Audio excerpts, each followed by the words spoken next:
আমরা কিছুদিন আগে জাস্ট দেখলাম যে সালাউদ্দিন আহমেদ সংসদে দাঁড়িয়ে বলেছেন যে আমাদের তো কোনো ওয়ে ছিল না আপোষ করা ছাড়া, যদি আমরা আপোষ না করতাম তাহলে আমাদের ভোটটা বানচাল হওয়ার একটা সম্ভাবনা ছিল। তার মানে সালাউদ্দিন আহমেদ সেই সেই সংসদে দাঁড়িয়ে তিনি এটা মেনে নিচ্ছেন যে ওনারা সারা বাংলাদেশের যে গণভোট এবং গণরায় এর মাধ্যমে যে এতগুলো মানুষ, প্রায় 68% থেকে 70% মানুষ হচ্ছে গণভোটের পক্ষে রায় দিল, এটা পুরাটাই ওনারা মেনে নিচ্ছেন না এবং জাতির সাথে তারা গাদ্দারি করেছেন।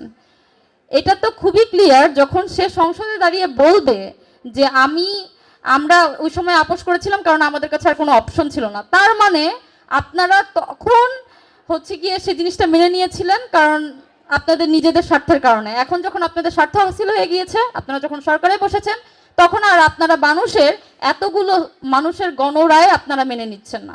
এটা আসলে প্রাইভেট বিশ্ববিদ্যালয়ের স্টুডেন্ট হয়ে আমার জন্য খুবই কষ্টকর যে আমরা একটা সিস্টেমেটিক চেঞ্জ, একটা কালচারাল চেঞ্জ আনার জন্য হচ্ছে আমরা রাজপথে গিয়েছিলাম।